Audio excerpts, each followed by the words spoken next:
Shalom, Allô? shalom. Oui, shalom. Nous bénissons, je bénis Dieu pour votre vie, hein, vraiment. Amen. Vous allez en profondeur de la parole de Dieu. Amen.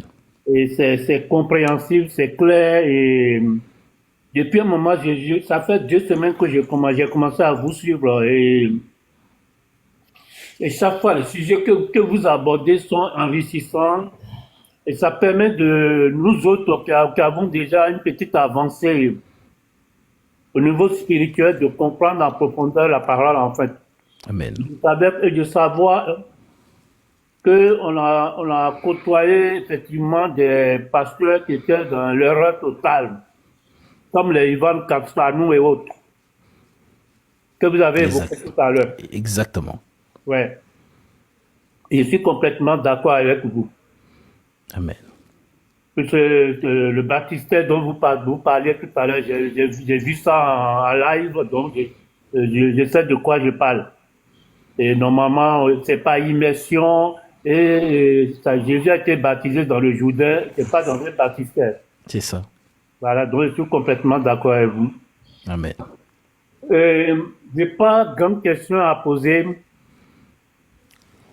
mais vous avez dit quelque chose tout à l'heure d'intéressant.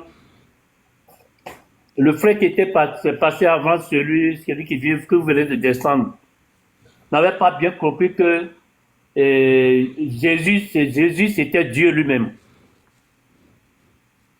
C'est Dieu lui-même, puisque Dieu même le dit, hein, que toute la plénitude de la divinité est en Jésus. Amen. Et donc, pour moi, il n'y a pas... Et que on ne devait même pas dissocier le Saint-Esprit de Dieu. C'est ça. Puisque le Saint-Esprit, c'est l'Esprit de Dieu. Et donc, on ne peut pas parler de Trinité. Amen. Donc, je suis complètement d'accord avec le message inspiré que vous donnez aux gens. Et c'est très, très, très, très enrichissant. Alléluia. Alléluia. Mais vous savez, je ne connais pas la différence entre vous et nous autres. Moi, je suis chrétien, évangéliste, protestant. Et vous, vous m'avez prononcé le nom tout à l'heure. C'est la première fois que j'entends d'ailleurs ce nom, le nom de votre... mais toutes ces dénominations, pour moi, c'est pas le plus important. Le plus important, c'est la parole de Dieu, pour moi. Alors, nous sommes, je me présente, pour ceux qui ne nous connaissent pas, nous sommes l'Assemblée des Saints. En d'autres termes, nous partons du principe que les apôtres n'ont pas surnommé les assemblées des saints. Ça veut dire que l'Église qui a été inaugurée par le Saint-Esprit sur cette terre, à Jérusalem, les apôtres ont véhiculé l'Église de Jésus-Christ. Ça veut dire que c'est dans nos générations que vous entendez protestants, adventistes, témoins de Jéhovah, mormons, gallicans, anglicans, presbytériens, branhamistes, toutes ces choses-là ne sont pas des apôtres. Si par exemple Paul arrivait aujourd'hui et quelqu'un dit à Paul, nous sommes mormons, Paul va être choqué, mais c'est quoi ça? Ce n'est pas l'évangile, la sainte doctrine qui nous ont laissé. Voilà donc pourquoi nous sommes dans la continuité de l'Assemblée des Saints de Jérusalem. L'Église de Jésus ne s'est jamais perdue ou ne s'est jamais éteinte.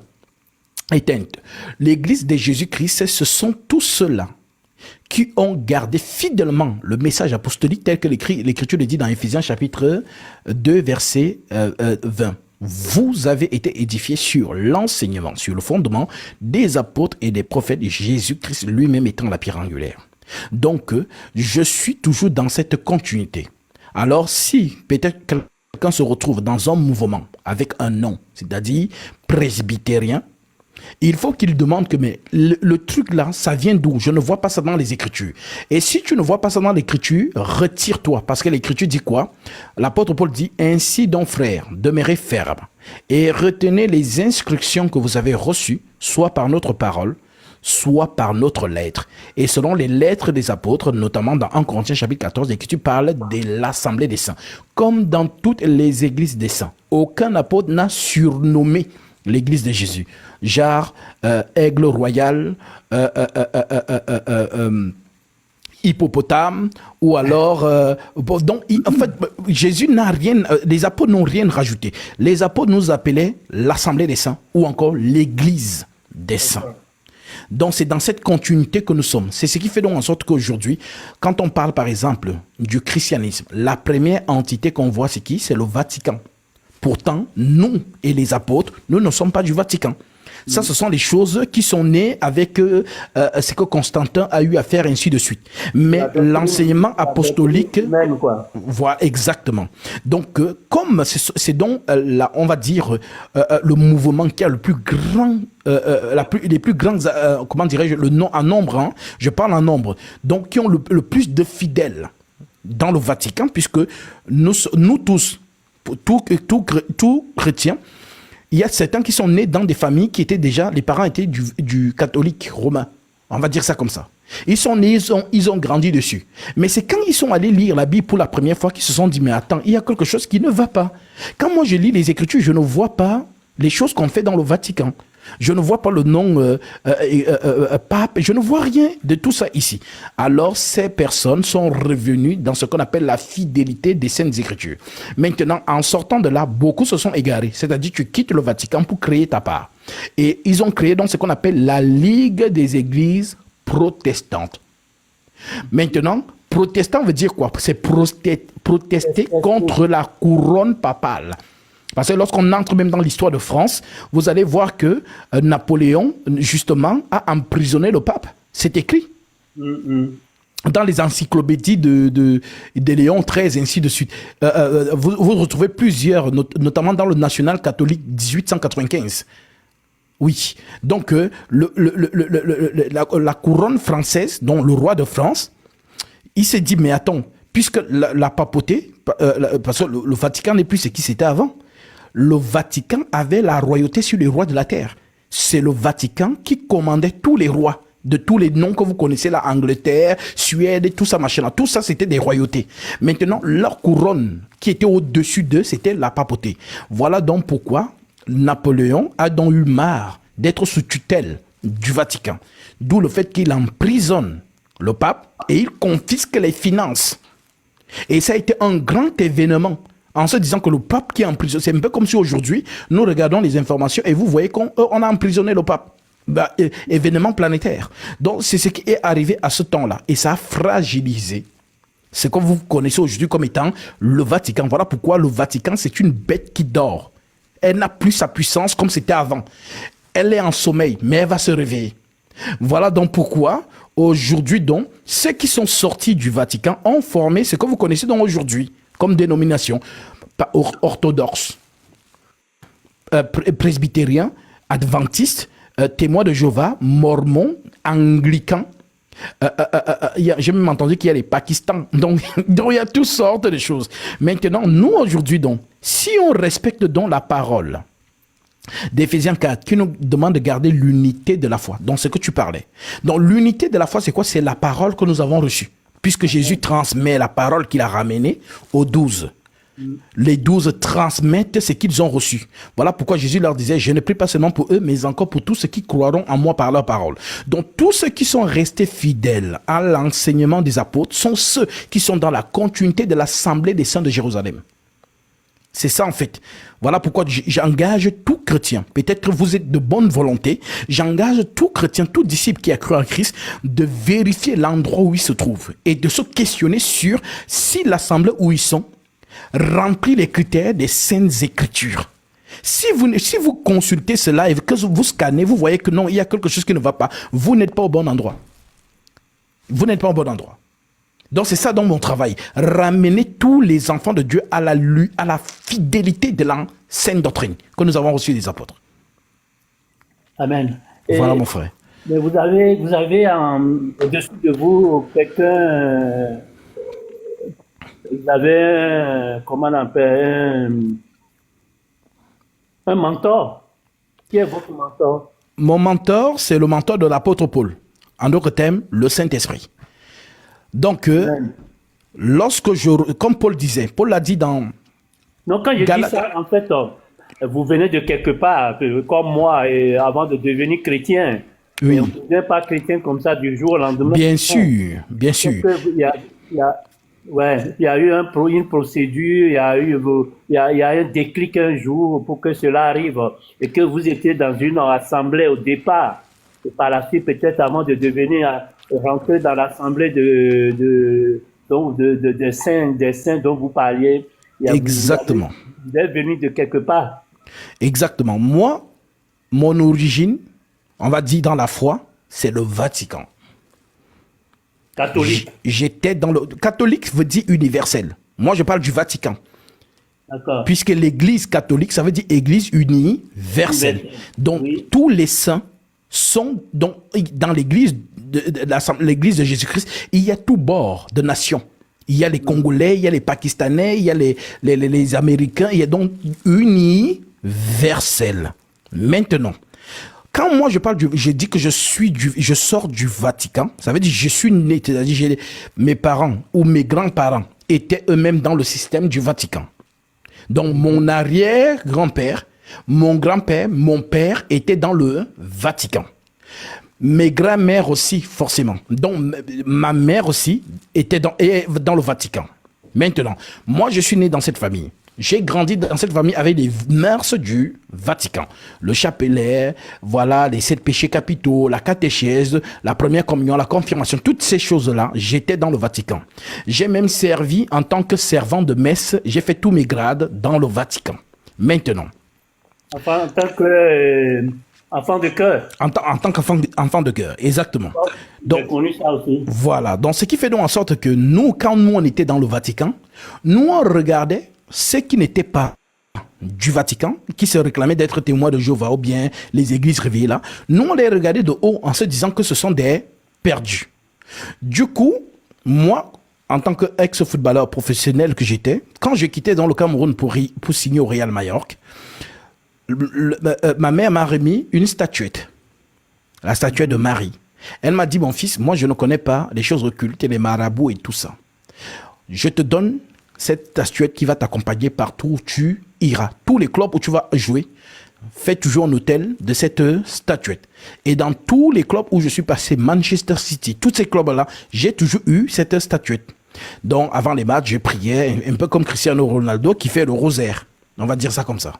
Maintenant, par la suite, j'ai commencé à entendre des gens qui parlaient de la divinité de Jésus-Christ, puisque dans le Vatican, j'avais la même compréhension des critères. Que non, il y a un père qui a un fils qui s'appelle Jésus. Et que le fils l'a envoyé. Voilà pourquoi vous retrouvez dans les images même du Vatican un papa avec son fils. Et vous voyez un oiseau qui est le Saint-Esprit. Voilà la compréhension que tous les gens du Vatican ont. Et c'est que j'avais. Maintenant, petit à petit, j'ai commencé à écouter de gauche à droite. Pas forcément quelqu'un qui m'a enseigné, mais sur YouTube, ainsi de suite, les gens qui parlaient de Jésus-Christ comme étant Père. Et ça m'a intrigué. Alors du coup, comme ça m'a intrigué, j'ai commencé à vouloir en savoir plus. Et un jour donc, j'étais en train d'aller aux entraînements. Et il y a quelqu'un que j'ai croisé, comme si j'avais rendez-vous avec lui. Le frère Boris, comme je l'appelle toujours. Qui me trouve avec une Bible, celle-ci. Je te raconte les choses de 2012. Voilà, 2013, 2012. Je suis en train de lire, puisque je veux comprendre. C'est la première fois que je veux m'aventurer dans la Bible, pour un peu savoir ce que c'est. Alors je lis le premier chapitre de Genèse 1, je dors. Je me dis que les prêtres avaient raison, qu'on ne doit pas lire ce livre, parce que quand on lit, il y a une énergie de sommeil qui nous prend. Et ça m'arrivait beaucoup. Donc je me suis dit que, voilà, je me suis dit, la Bible est bizarre. Quand je ne lis pas, quand je regarde la télé, je suis dans mes choses, je suis éveillé. Mais quand je prends la Bible pour lire le premier chapitre, Genèse 1, je commence à dormir. Alors je me suis dit que non, c'est forcément un prêtre qui doit lire pour nous. Donc c'est ce qu'on nous avait fait comprendre. Et ce dogme était un édit qui était sorti que la Bible est un livre secret. Seuls les prêtres doivent lire l'habit pour les fidèles. Donc, si tu as une question, c'est le prêtre. Donc, les prêtres, donc, étant débordés, ont commencé à nommer dans des villages ce qu'on appelait des catéchistes. Et le catéchiste, c'était qui? C'était le chef du village. Ça veut dire qu'il y avait des peuples, des tribus, dont le chef catéchiste, c'est le chef de ce village-là. C'est lui maintenant que le Vatican instruit pour instruire les autres. Et voilà comment ça se passait maintenant. Alors, moi donc, étant dans ce registre-là, j'ai gardé les mœurs. Voilà, ce frère vient, il me demande comment comprends-tu ce que tu lis? Je dis, oui, je comprends. Il me dit, la Bible parle de quoi? Je lui dis que la Bible parle de Jésus. Jésus est qui? Le Fils de Dieu. Et c'est là comment il commence donc à me parler des Saintes Écritures. J'ai même oublié où je partais. Et c'est comme ça que je suis ce monsieur jusqu'à chez lui.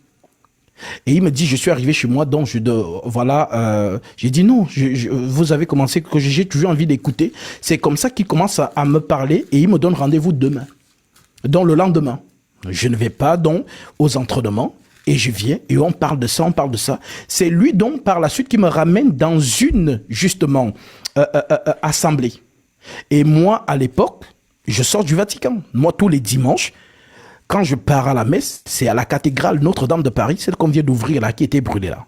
Tous les dimanches, c'était mon rituel, cathédrale Notre-Dame de Paris. Puisqu'à l'époque, j'habitais à Montparnasse. Donc, soit j'étais à Notre-Dame de Montparnasse, soit je partais au Vatican. Donc, c'est comme ça que, quand il commence à m'expliquer les choses, je ne pars plus. C'est-à-dire que je commence, ce n'est pas que je ne pars plus, que je ne crois plus. Il commence à m'expliquer les choses, et c'est comme ça que je dis que vraiment, cette histoire est intéressante. Et le frère Boris continue donc à me parler de Jésus, Je commence à comprendre certaines choses sans qu'il me les explique. C'est-à-dire, lorsqu'il dit quelque chose, ça devient comme une évidence dans mon esprit. Il dit quelque chose, ça devient comme une évidence, ça devient plus clair. Et c'est comme ça, quand il m'amène donc dans cette assemblée-là, je vois des gens en train de jouer au tam-tam, donc le décor n'est plus le même. Je quitte du Vatican et j'arrive, voilà, dans un décor vraiment, voilà, petit. Je vois des gens, ainsi de suite. Et je suis là, je regarde aussi comment ça se passe. Et quand donc la personne qui devait enseigner commence donc à parler de cette parole, alors ça commence à être une évidence dans mon esprit. C'est comme ça que j'évolue donc avec cette assemblée, jusqu'à ce que moi-même je grandis, puisqu'un enfant ne reste pas qu'enfant, il grandit. Alors, je commence à remarquer qu'il y a des choses qui ne sont pas nettes, notamment sur l'enseignement de la dîme. Je commence à remarquer qu'il y a des choses qui ne vont pas en adéquation avec la saine doctrine des apôtres. Voilà comment, après ça, justement, il y a un scandale qui arrive et chacun se disperse jusqu'à aujourd'hui. Et par la suite, c'est par là que je prends donc mon baptême. Et quand je prends mon baptême, le Seigneur commence à m'appeler. Et c'est comme ça que je commence maintenant à refuser. C'est-à-dire que après ce passage-là, je quitte justement l'assemblée, je rentre dans le monde. Et dans le monde, je recommence à vivre comme au monde. Mais le Seigneur me poursuit, il m'appelle. Parle de ma parole. Mais moi, je fuis. Puisque si j'avais une occasion de retourner dans le Vatican, je me suis dit, peut-être c'est l'occasion là. Mais par la suite, le Seigneur commence à me montrer des choses plus excellentes. Et c'est à ce moment-là que l'Esprit Saint commence donc à m'enseigner. Et quand il commence à m'enseigner, puisque un épisode n'a pas été mentionné, c'est l'épisode de l'apparition. Oui, comme Paul pouvait le dire, n'est-ce pas vu Jésus, notre Seigneur? C'est-à-dire que lorsque je suis donc en train de prier la statuette que ma mère m'avait donnée là, faire la miséricorde divine, les enfants du Vatican connaissent cela, c'est à ce moment-là que, étant à genoux, que le Seigneur se présente. Et quand il se présente à toi, c'est comme si le temps s'arrête. C'est comme si on a mis pause sur l'atmosphère. Et le feu des bougies devient rouge, fixe. Quand je dis rouge, c'est vraiment rouge. Le feu est jaune quand ça danse sur les bougies. Le feu devient rouge et fixe. L'entité entre. Et l'entité me parle. Arrête de prier comme tu pries là. arrête de prier comme tu pries là, arrête de prier comme tu pries là 3 fois. Et quand il est parti, j'ai fui de chez moi. Et je ne voulais plus entrer dans ma demeure, puisque j'avais peur de ce que je venais de vivre. J'ai appelé ma mère. Je lui dis, maman, j'étais en train de prier, et voici ce qui s'est passé. Et ma mère me crie de joie en disant que la Vierge Marie t'a apparu. Et j'ai dit à ma mère que non, si c'est la Vierge Marie, elle n'était donc pas contente, puisqu'elle m'a sévèrement grondé d'arrêter de prier de cette manière. Et il est parti. Et l'entité qui était là est partie. Et je dis que non, je n'ai pas envie de revoir la personne qui est venue. Alors je décide de rester dehors. Je suis resté dehors jusqu'au moins 3 heures du matin. Et j'ai commencé à avoir sommeil. Et du coup, je suis retourné. Mais sauf que j'ai mis la télé, je n'ai pas dormi. Jusqu'au petit matin, puisque j'avais peur qu'il revienne. Et c'est comme ça que les choses commencent donc à devenir évidentes dans mon esprit. Je commence donc à me poser des questions que je ne me posais pas. Pourquoi le dimanche, on part à la messe, je sais déjà ce que le prêtre va dire. Et je sais déjà ce qu'il va dire à la fin. Comment ça va se passer. Et ce rythme, tous les jours, c'est-à-dire si tu es entré dans ce rythme à 10 ans, tu ressors de là à 80 ans, c'est la même chose. Amen. C'est le circuit du Vatican. Alors je commence à me poser des questions. Mais attends, si cela est fait comme ça, où est donc la place du Saint-Esprit? Le Saint-Esprit enseigne quand dans ce moment-là? Je commence à me poser des questions, ainsi de suite. Et des questions commencent donc à venir dans mon esprit. Et c'est là que je décide de ne plus aller dans une chapelle du Vatican. C'est là. Et là, à ce moment-là, personne ne m'a enseigné. C'est juste après que je fais la rencontre du frère Boris. C'est là que je fais 100 rencontres.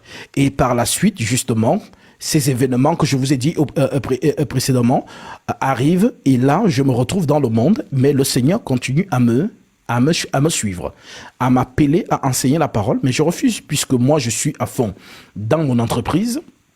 Je suis à fond dans les choses de la vie, les voyages, la vie, quoi. Et le Seigneur m'appelle, il m'appelle, et c'est comme ça que le Covid arrive, puisque je ne réponds pas à l'appel. Et voilà pourquoi j'ai dit souvent que j'ai toujours l'impression que le Covid est venu spécialement pour moi. Parce que c'est quand le Covid arrive, mon entreprise, dans l'eau, quand je dis dans l'eau, ça veut dire que les vols ne décollent pas, puisque j'avais une agence de location de jet privé. Donc, les aéroports sont fermés, donc rien, il n'y a plus rien. Alors, comme il n'y a plus rien, il n'y a plus de vie, tout est fermé. Même pour aller sortir, pour aller voir quelqu'un, une go ou quoi que ce soit, il faut l'autorisation. Donc, tout est fermé. C'est à ce moment-là donc que le Seigneur m'appelle donc à annoncer la parole que je fuis depuis longtemps. Ce qui fait donc en sorte que lorsque je commence à annoncer la parole, aujourd'hui, c'est de l'évidence, puisque j'enseigne des choses du 3e ciel. Ça veut dire que les choses que Paul a enseignées, que les gens n'ont pas compris, je les simplifie cela. Ce qui fait donc en sorte que quand Pierre dit dans 2 Pierre chapitre 3, permettez-moi de lire cette écriture.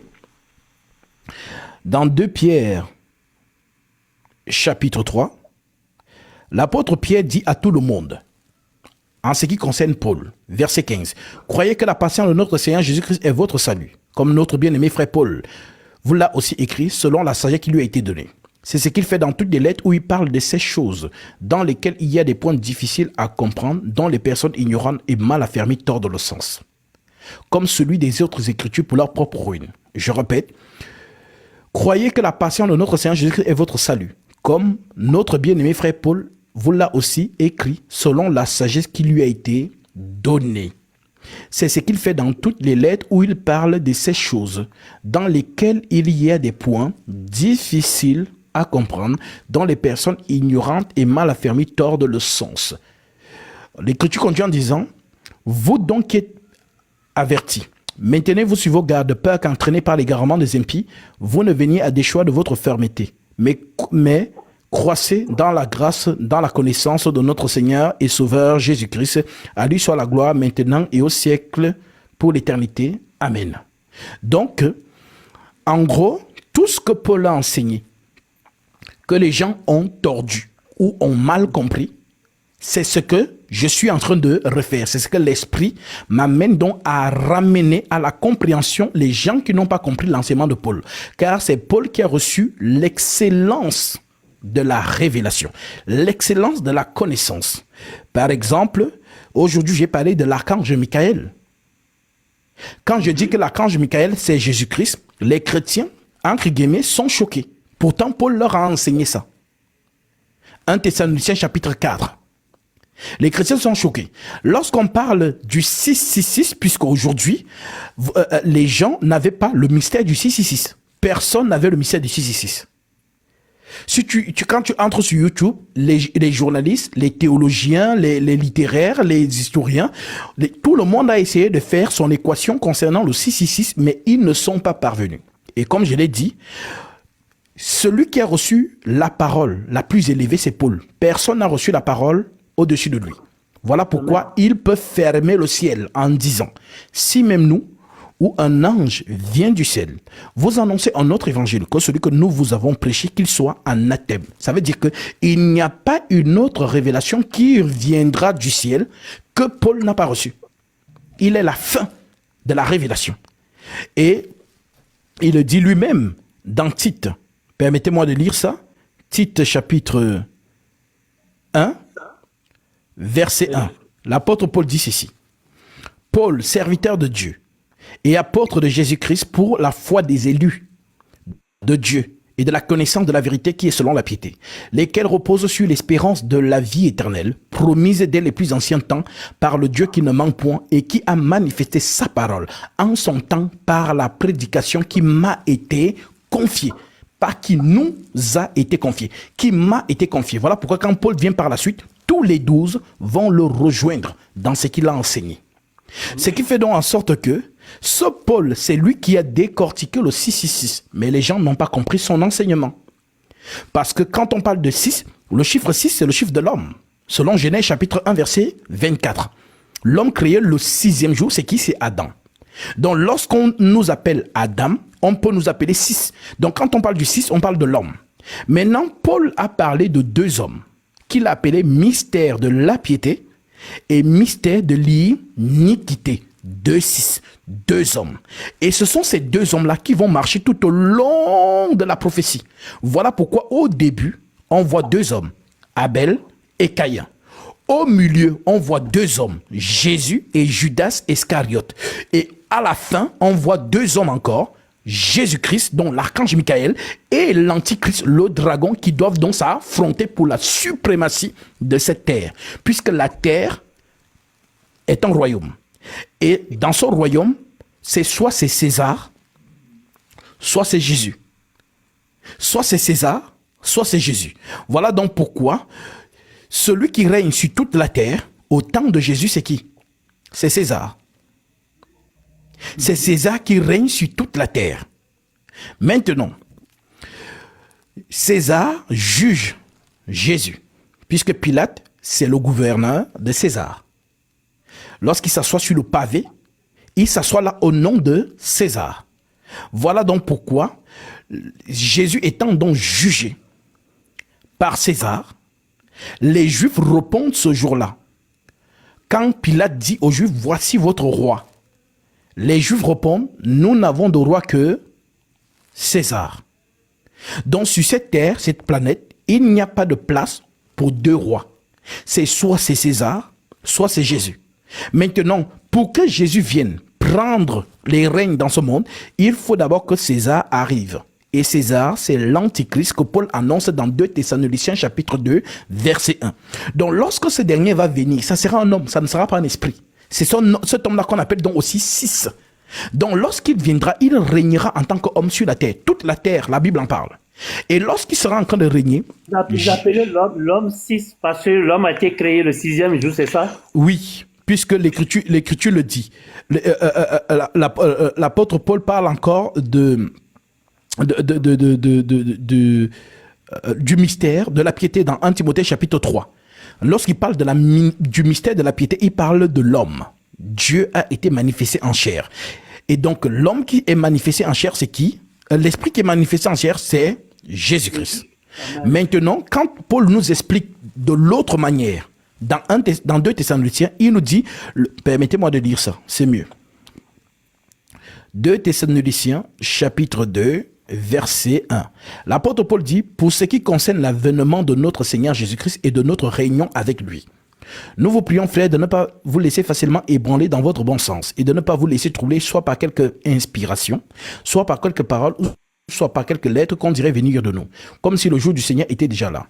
Que personne ne vous séduise d'aucune manière, car il faut que l'apostasie soit arrivée auparavant et qu'on ait vu paraître l'homme du péché.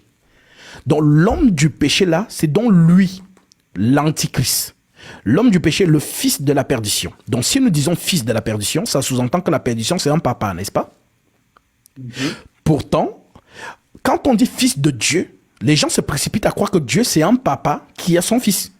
Donc si on n'a pas compris fils de Dieu, ce n'est pas fils de la perdition qu'on va comprendre. En d'autres termes, le fils de la perdition, ça veut dire quoi? Le péché devient un homme. Et le fils de Dieu, ça veut dire quoi? Le fils de Dieu veut dire la vérité devient un homme.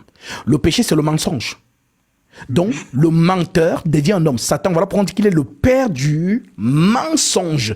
Donc, quand on dit fils de Dieu, les gens s'imaginent un papa qui a une longue barbe dans le ciel, qui a son petit-fils qui est plus jeune et qui l'envoie sur terre. C'est faux. Fils de Dieu veut dire que Dieu, l'Esprit Saint, l'Esprit de vérité, devient un homme. C'est ça Jésus. Maintenant, comme Jésus est devenu un homme, c'est aussi comme ça que Satan va devenir un homme. C'est Paul qui est en train d'enseigner ça. Paul dit donc, il dit que personne ne fasse de vous ça. Il dit, verset 4, que personne ne fasse de vous sa proie, que personne ne vous séduise d'aucune manière. Car il faut que l'apostasie soit arrivée auparavant et qu'on ait vu paraître l'homme du péché, le fils de la perdition, l'adversaire qui s'élève au-dessus de tout ce qu'on appelle Dieu, jusqu'à s'asseoir dans le temple de Dieu, se proclamant lui-même le temple. Maintenant, quand on dit temple, les gens voient quoi? Les maisons. Non. Le temple de Dieu, c'est un peuple. Comme nous, aujourd'hui, nous sommes le temple du Saint-Esprit. Amen. Dieu habite en nous. Maintenant, le peuple dont on dit que lui, il va aller s'asseoir. Si on dit que c'est l'église, donc Satan est en nous, non. Le peuple où il va aller s'asseoir, c'est le peuple d'Israël. Il va régner sur ce peuple. Il vient sur cette terre seulement pour Israël. Il vient s'asseoir, donc assujettir ce peuple, pour que ce peuple accepte comme étant le Messie.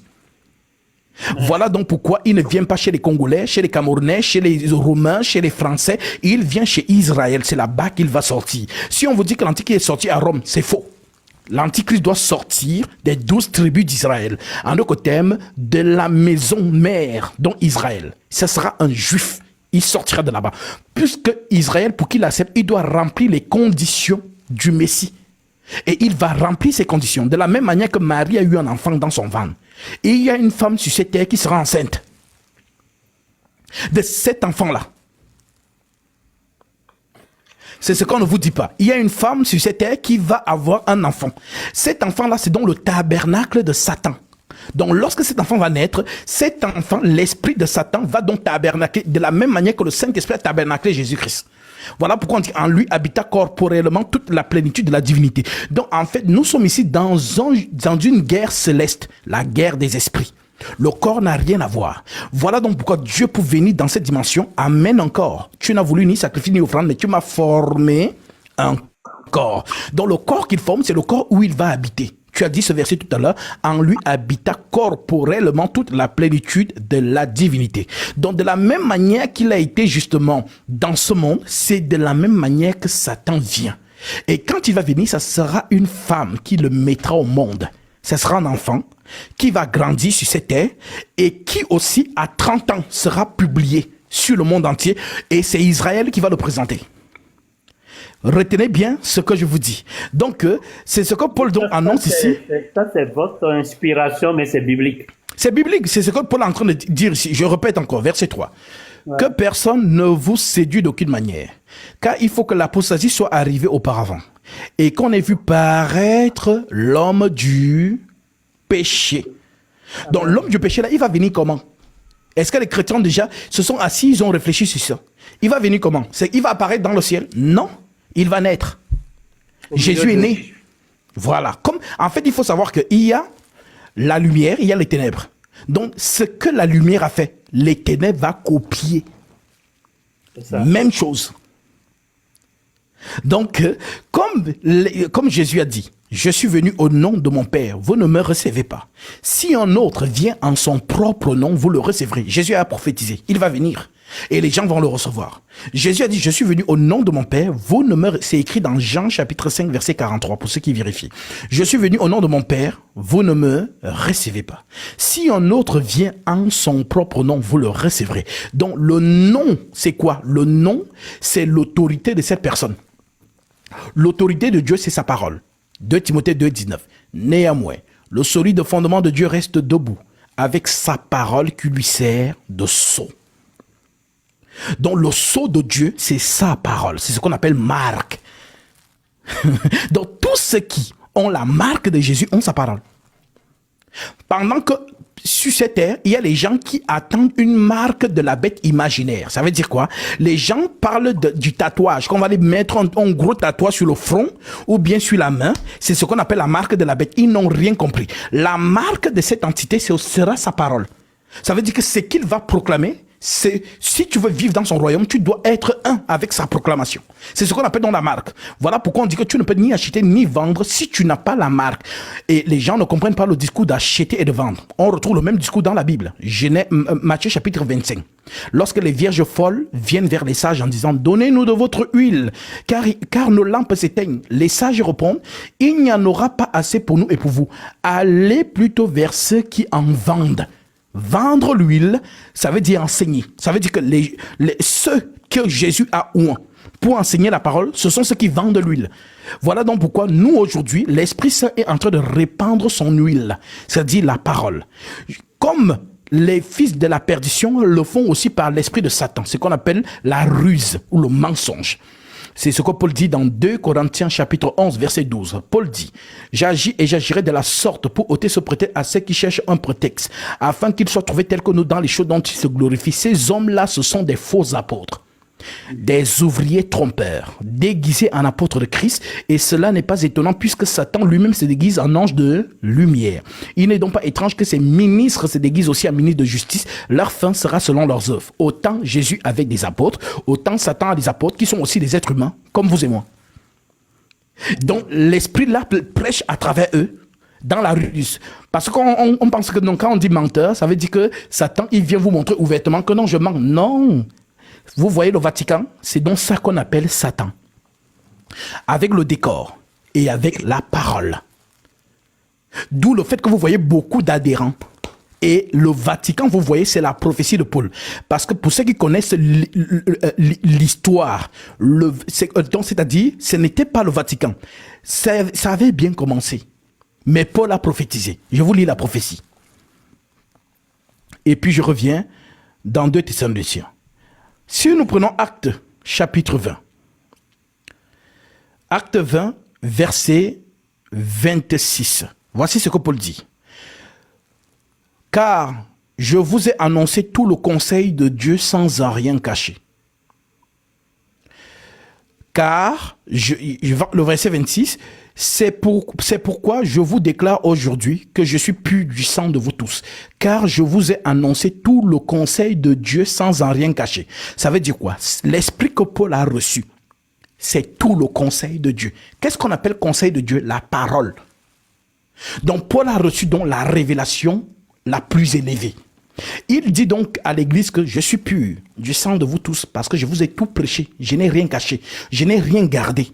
Je vous ai prêché tout le conseil de Dieu sans en rien cacher. Maintenant, après avoir dit ça, il dit au verset 28, prenez donc garde à vous-même.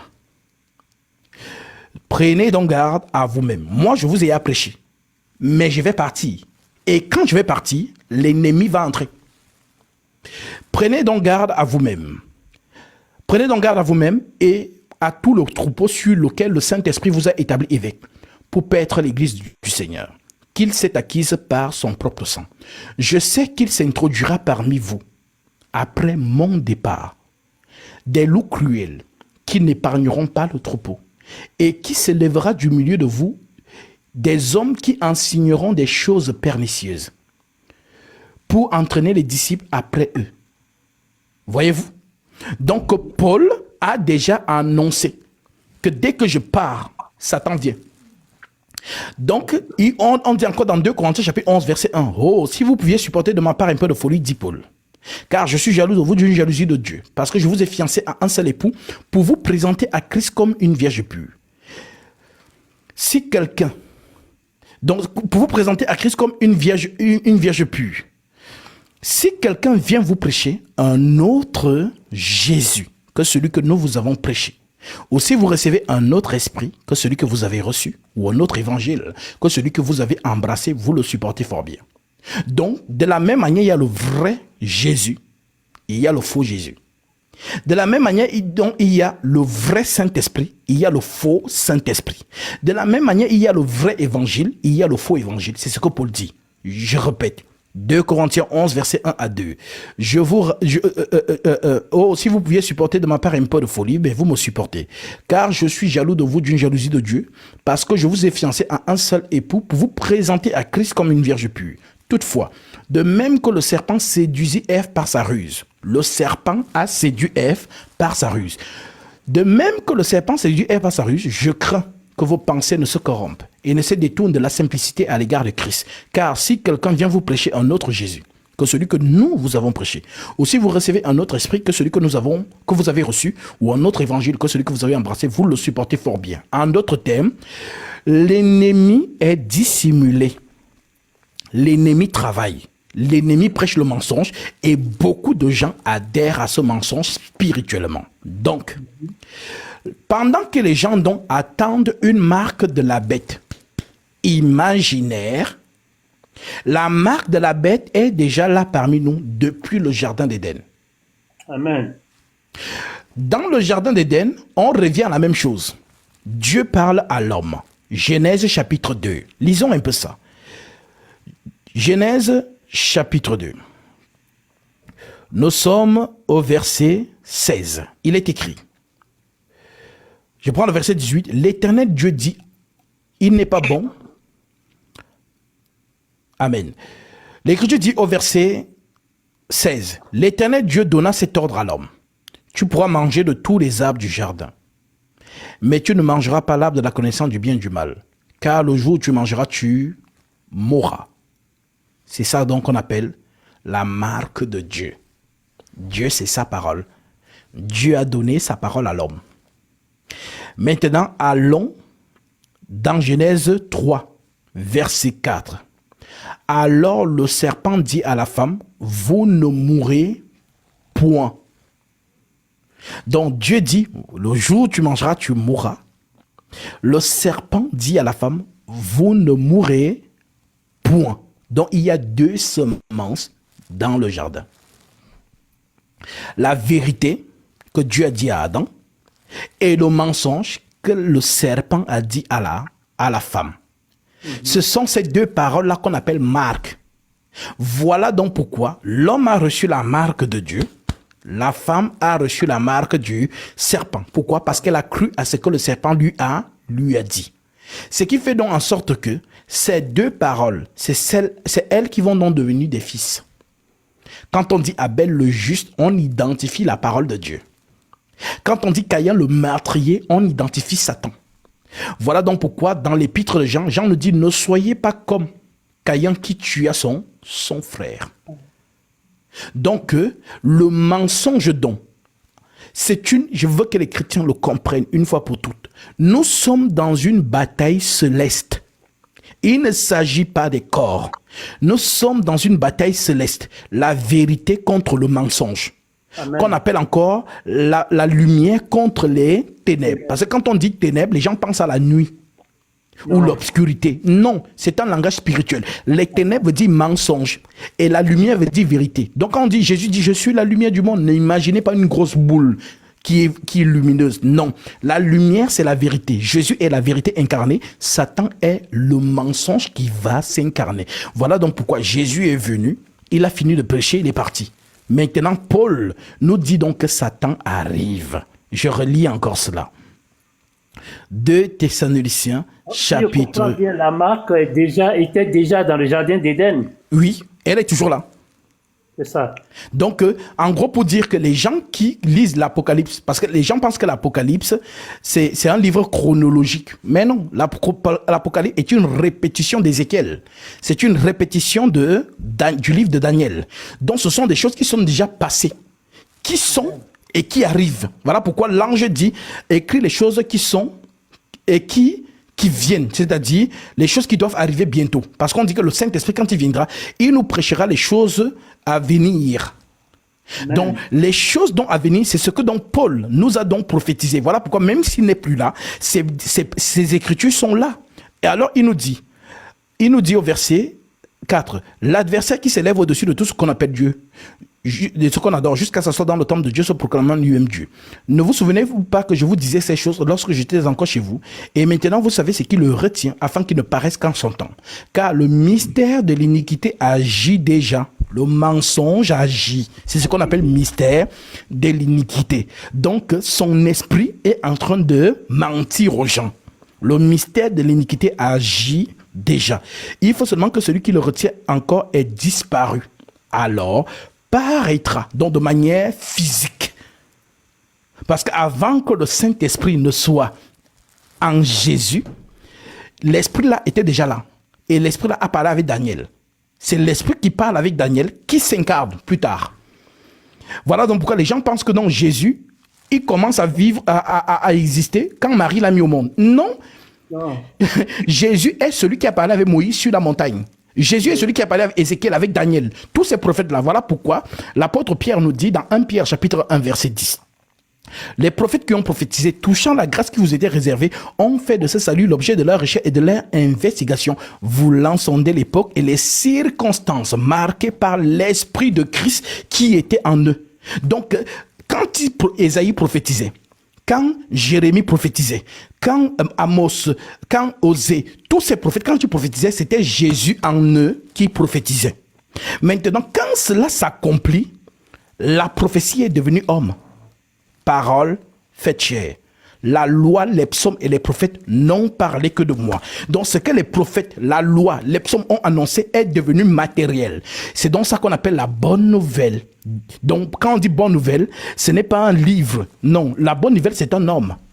Dieu parmi les hommes. Donc Emmanuel, c'est ça la bonne nouvelle. Donc la bonne nouvelle, là quand il vient donc, il nous parle. Et quand il nous parle, il nous annonce l'esprit. Sauf que l'esprit qu'il annonce, c'est le même esprit que Ésaïe, Osée ont prophétisé avec. Sauf que l'esprit là ne demeurait pas. Il vient, il prophétise, il part. Il vient, il prophétise, il part. Même Siméon, quand Jésus est né, il a porté Jésus, il a dit, Seigneur, tu permets en sorte que ton serviteur va s'endormir en paix. Car mes yeux ont vu ton salut. Parce que l'Esprit Saint lui avait dit que tu ne vas pas mourir. Jusqu'à ce que tu aies vu le salut. Voilà donc pourquoi quand Jésus naît donc, il le porte dans ses mains et il prophétise sur lui. Et il peut mourir. Voilà donc pourquoi le Seigneur donc qui a parlé avec Daniel, avec Ézéchiel, avec Moïse, c'est le même Seigneur qui a parlé dans les apôtres. Amen. Voilà pourquoi on dit donc que vous ont prêché maintenant l'évangile, ceux qui vous ont prêché l'évangile par le Saint-Esprit envoyé du ciel et dans lesquels les anges désirent plonger leur regard. Donc, cet évangile donc qui est propagé dans le monde entier, le Seigneur en fait, pour ceux qui ne comprennent pas dans la dimension où nous sommes dans la dimension où les sacrificateurs sont en train de mettre le sang sur les portes. Nous sommes dans Exode. Donc, les sacrificateurs mettent le sang de l'agneau sur les portes.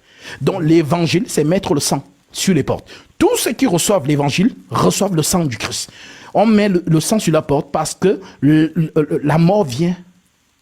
Puisqu'on mettait le sang sur les portes en Égypte parce que la mort venait. On appelait soit le destructeur, soit justement l'exterminateur. Ce sont les termes.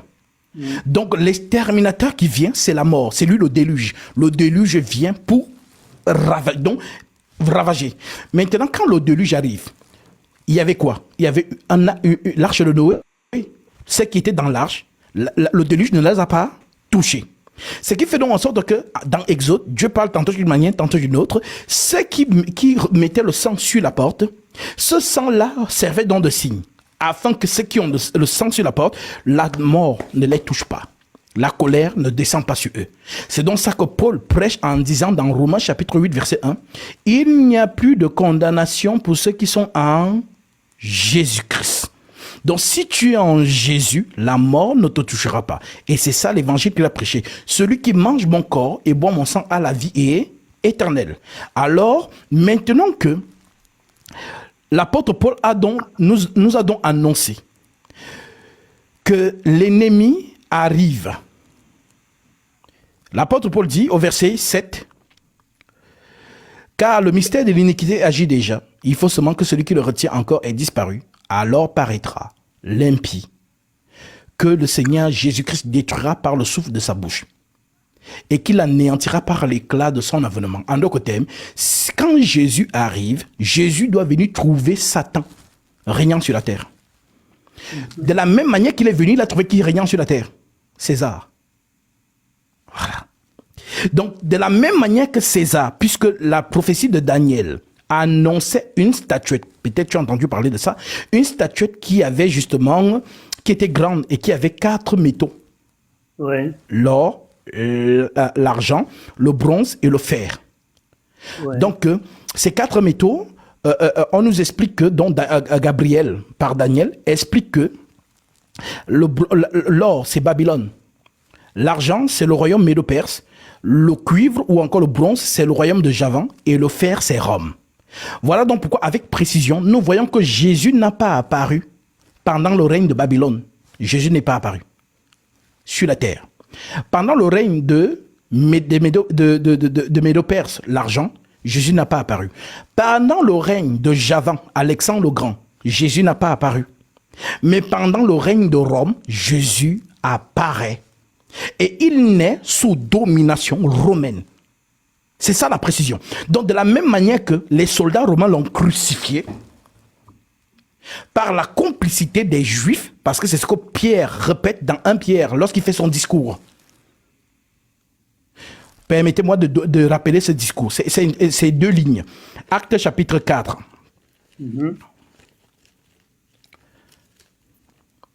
Acte 4, je prends le verset 19. Il est écrit.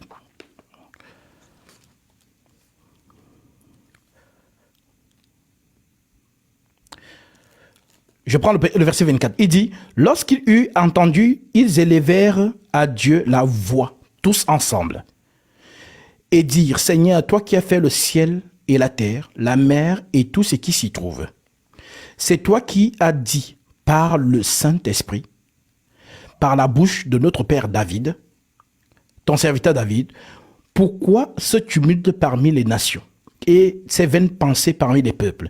Les rois de la terre se sont soulevés. » Parce que Hérode était roi en ce temps-là. Les rois de la terre se sont soulevés. Les princes se sont ligués contre le Seigneur, contre son oint. En effet, contre ton saint serviteur Jésus, que tu as oint, Hérode et Ponce Pilate se sont ligués dans cette ville avec les nations et les peuples d'Israël pour faire tout ce que ta main et ton conseil avaient arrêté d'avance. Ça veut dire que ce qui arrive à Jérusalem, c'est la main de Dieu qui avait déjà annoncé ça. Donc ces gens-là sont juste là pour accomplir cela. Ce n'est pas un accident ou un imprévu. Dieu avait dit, voilà pourquoi il répète ça ici. En effet, contre ton saint serviteur Jésus, que tu as oint, Hérode et Ponce Pilate se sont ligués dans cette ville avec les nations et avec les peuples d'Israël pour faire tout ce que ta main et ton conseil avaient arrêté d'avance. Donc, d'avance, ça avait déjà été annoncé. Donc, quand Jésus vient dans sur terre, il trouve César. César règne. Et les Juifs ont pour roi César. Il le dit, Jean chapitre 19, avec force et fierté. Quand Pilate leur dit, voici votre roi. Ils ont dit, nous n'avons de roi que César. Donc Israël, par ses anciens, reconnaissent que le roi qui domine sur eux, c'est César.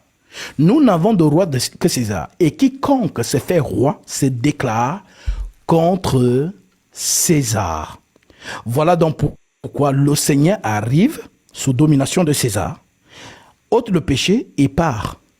Mais maintenant, quand il va revenir, pour qu'il revienne, il doit venir retrouver César sur la terre. Et quand je dis César, je parle ici de Satan, en train de régner sur la terre des hommes.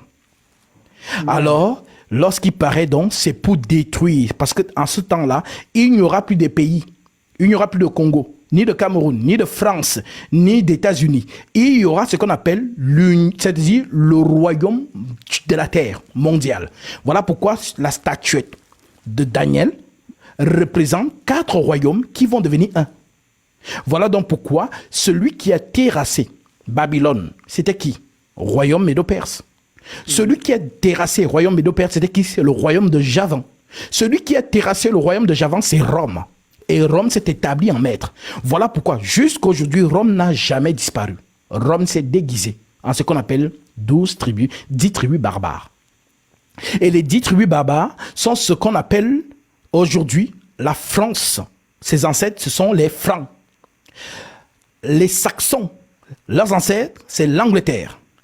Les Burgonds, la Suisse antique. Les Ostrogoths, les Espagnols. Les Vandales, les Urures, les Saxons, ça on a dit, les Saxons, les Urures, donc 10 tribus qui vont repeupler ce qu'on appelle donc la Rome moderne, ce que vous appelez aujourd'hui l'Union européenne. C'est Rome, mais déguisée. Voilà donc pourquoi le Seigneur, donc, c'est-à-dire qu'il y a 2 villes, selon Acte chapitre 19, Acte chapitre 23, verset 11. C'est le Seigneur qui parle à Paul en son poulain. Il dit à Paul dans Acte chapitre 23, verset 11, il lui dit, la nuit suivante, le Seigneur dit à Paul, le Seigneur apparut à Paul et lui dit, prends courage, car de même que tu as rendu témoignage de moi à Jérusalem, il faut aussi que tu rendes témoignage dans Rome, 2 villes. Donc Dieu ne connaît que 2 villes, Jérusalem et Rome. Maintenant, Jérusalem, c'est la cité du grand roi. Et Rome, c'est la cité de César. Maintenant, Paul a rendu témoignage à Jérusalem, comme le dit Jésus. De la même manière que tu as rendu témoignage de moi à Jérusalem, dont tu as parlé de moi devant les Juifs, il faut donc que tu parles aussi à Rome. Donc Rome, c'est quoi? C'est la capitale du monde. Toutes les nations de la terre ont pour capitale Rome. Voilà pourquoi l'adage est né en disant tout chemin mène à Rome. Ou encore, toutes les terres sont romaines. Donc, Rome, donc, qui est le siège, et son roi, c'est César. C'est lui qui trône donc sur le monde et qui domine sur Israël. Alors, c'est ce qui va donc se repasser. En fait, l'histoire s'est déjà passée, mais maintenant, ça va encore s'accomplir spirituellement. C'est-à-dire que Jésus, avant de descendre, doit venir trouver cette terre unifiée. Tant que vous avez les présidents, vous ne verrez pas Jésus. Il ne combat pas avec les présidents. Il bataille avec des rois. Donc, il doit trouver un roi sur cette terre, donc le roi du monde, qu'on appelle donc l'Antichrist. Et quand il va le trouver, on dit donc, c'est Paul qui le dit, parce que ces choses, je n'invente pas. Verset 9. L'apôtre Paul vous dit ceci.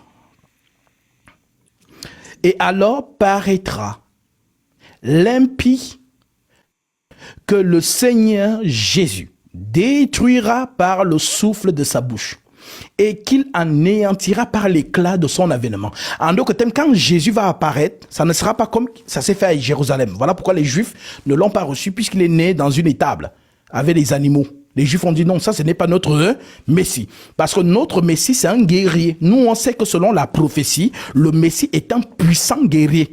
Donc, quand lui va apparaître, ça sera les éclairs au ciel. Donc, de la même manière qu'il a apparu dans Exode 19, c'est de la même manière qu'il va venir. Et Jésus vous a dit ça dans Jean chapitre 24. Alors, vous verrez le signe du Fils de l'homme. Lisons ça, Jean 24, 30. Jean chapitre 24, verset 30. Il dit ceci.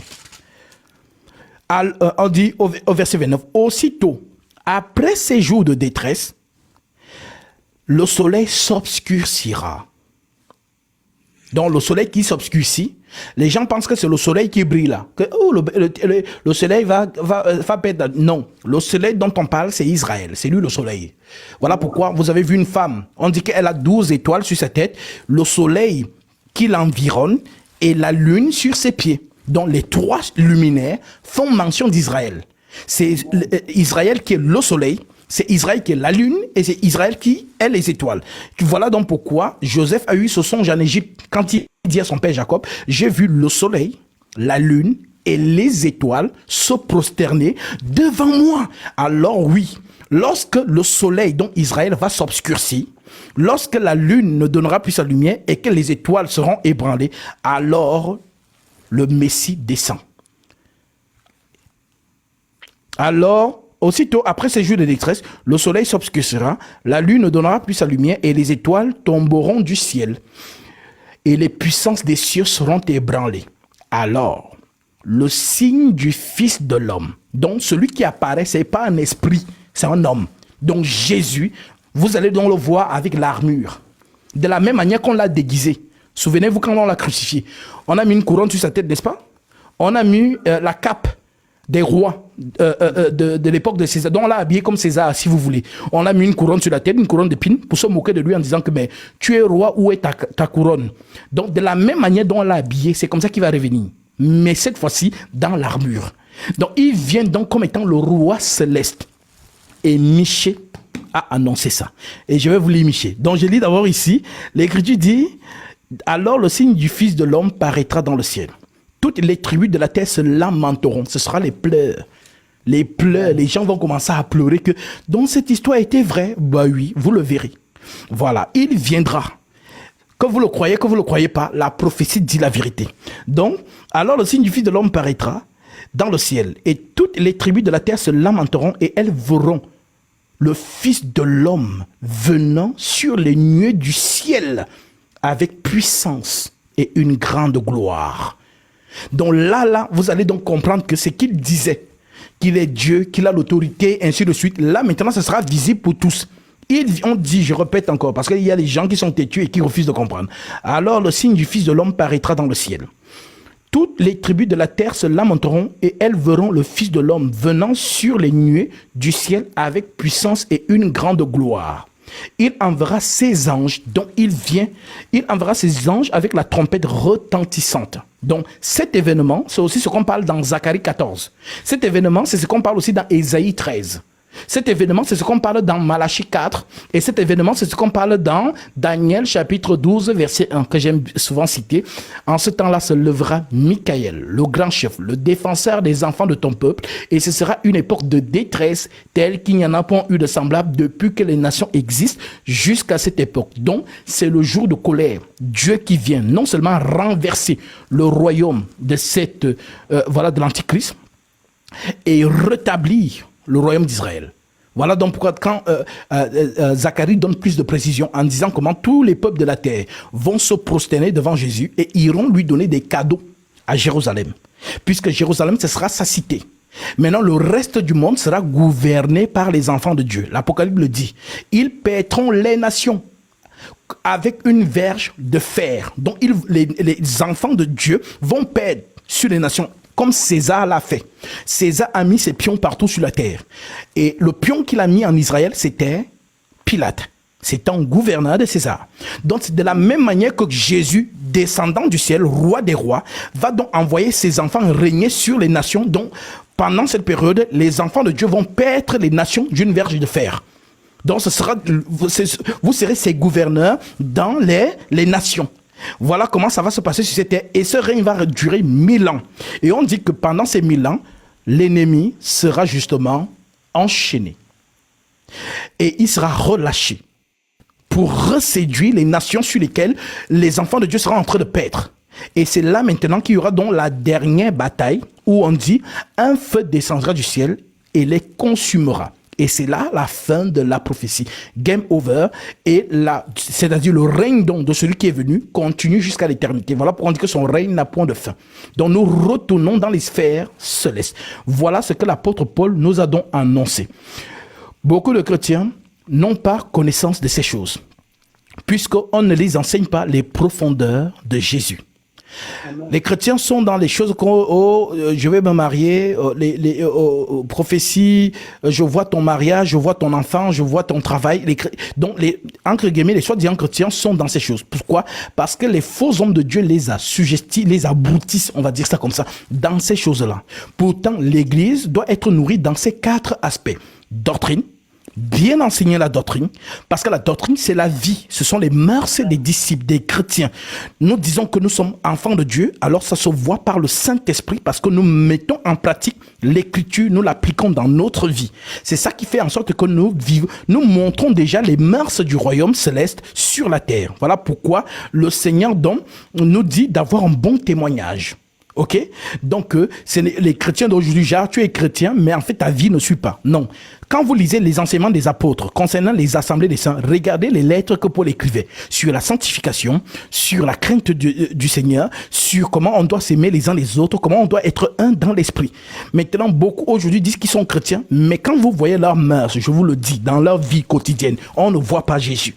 Mais ils ont l'étiquette chrétien. Alors, ne vous détrompez-vous. Comme Pierre le disait, je pense Pierre ou Jacques, il ne faut pas vous convaincre vous-même par des faux raisonnements. Amen. C'est-à-dire que celui qui a l'Esprit Saint marche par l'Esprit, dans ses mœurs, dans sa manière d'être en société et encore plus dans le corps du Christ, l'Assemblée des saints. Ok?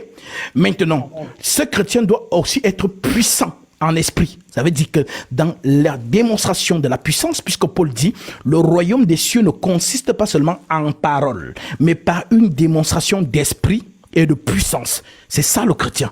Le chrétien est puissant spirituellement. Amen. Donc vous croyez un peu aux prophéties quelque part, et aussi aux prodiges, aux guérisons et autres, oui. Non? Bah oui, ce sont des choses qui... Par exemple, si je prends 1 Thessaloniciens chapitre 5, l'apôtre Paul en parle. 1 Thessaloniciens chapitre 5. Alors,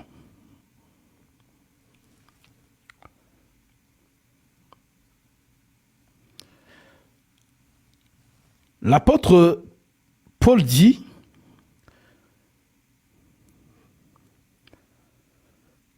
ne méprisez pas les prophéties. Je suis au verset 16. Soyez toujours donc, tout ce qu'il dit là, c'est le corps du Christ. Prenons en partie verset 12. Ça aurait été intéressant qu'on lise tout le verset, tout le chapitre, pour faire court, pour ceux qui nous suivent. Nous vous prions, frères, d'avoir de la considération pour ceux qui travaillent parmi vous, qui vous dirigent dans le Seigneur et qui vous exhortent. Ayez pour eux beaucoup d'affection à cause de leur œuvre. Soyez en paix avec vous, entre vous. Nous vous en prions aussi, frères, avertissez ceux qui vivent dans le désordre. Un chrétien ne vit pas dans le désordre. Consolez ceux qui sont abattus. Supportez les faibles. Usez de patience envers tous. Prenez garde que personne ne rende à autrui le mal pour le mal, mais poursuivez toujours le bien. Soyez entre vous, soit envers tous. Soyez toujours joyeux. Priez sans cesse. Rendez grâce en toutes choses, car c'est à votre égard la volonté de Dieu en Jésus-Christ. En d'autres termes, si un chrétien passe les moments difficiles, s'il souffre, qu'il ne se plaint pas, qu'il rende gloire à Dieu de sa souffrance. Parce qu'aujourd'hui, les gens, dès qu'ils ont un peu une sécheresse financière, c'est une occasion pour abandonner Jésus, pour retourner dans les choses du monde. Donc, le Seigneur nous a donné pourtant la parabole des 4 terres, où il nous dit, la terre qui a reçu la parole parmi les épines, ce sont des personnes qui ont les soucis du siècle présent, et dont ces soucis étouffent la parole et la rendent infructueuse. En d'autres termes, ils ont un pied en Jésus, ils ont un pied dehors. Genre, c'est eux qui veulent être en Jésus, c'est aussi eux qui veulent être dans le monde. Ce sont ces personnes-là. Donc, c'est ces personnes qui se plaignent de la vie. Oh, je ne me suis pas encore marié, je n'ai pas d'enfant, je n'ai pas d'argent, je n'ai pas ceci, je n'ai pas cela. Donc, ce sont ces choses qui étouffent leur foi et ils ne porteront pas du fruit. Maintenant, on nous dit donc ici, soyez toujours joyeux. Recommandation apostolique, c'est ce qu'on appelle la doctrine. Soyez toujours joyeux. Priez sans cesse. Rendez grâce en toutes choses, car c'est à votre égard la volonté de Dieu en Jésus-Christ. Donc, ça dit, la vocation à laquelle nous avons été appelés, ce n'est pas une vocation où on vient rouler avec des grosses voitures. Ce n'est pas une vocation où Jésus va nous donner des mariages, du travail, ainsi de suite. Si on vous a prêché ce Jésus-là, c'est le faux. Le vrai Jésus a dit, Matthieu chapitre 16, verset 24, si quelqu'un veut venir après moi, qu'il renonce à lui-même, qu'il se charge de sa croix et qu'il me suive. Donc vous, surtout les femmes, vous qui pensez que venir en Jésus, c'est que votre vie va devenir une vie, je ne sais pas quoi, et beaucoup d'hommes aussi, si vous pensez qu'en Jésus, votre vie va optimiser, je ne sais pas en quoi, c'est le faux Jésus que vous avez. Le vrai Jésus, quand tu crois en lui, ça sera dur. Parce que c'est la marche, c'est l'exode. Regarde Israël. Le chemin d'Israël, de l'Égypte jusqu'à Canaan, était facile. Nous sommes dans la marche, l'exode. Et dans l'exode, c'est compliqué. Donc, vous qui vous plaignez de vos vies, oh, les autres ont l'argent, moi je n'ai pas l'argent. Paul te dit donc que rends grâce en toute occasion.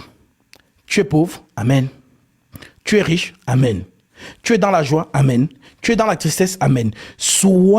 Soyez toujours joyeux, priez sans cesse, rendez grâce en toutes choses, car c'est à votre égard la volonté de Dieu en Jésus-Christ.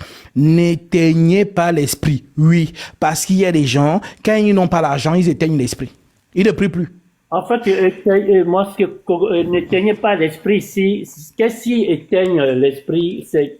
L'esprit a éteint quand les gens sont charnels, puisque quand les gens ne sont pas spirituels, je crois, puisque derrière les œuvres de la chair, oui, il y a des esprits, des démons qui sont cachés là, c'est des esprits d'infirmité qui poussent les chrétiens à être toujours désagréables, à toujours pécher et être désagréables à Dieu. C'est donc ça qu'on appelle la guerre spirituelle. Ça veut dire que toute personne qui veut être chrétien, c'est une personne qui a déclenché la guerre au monde des ténèbres.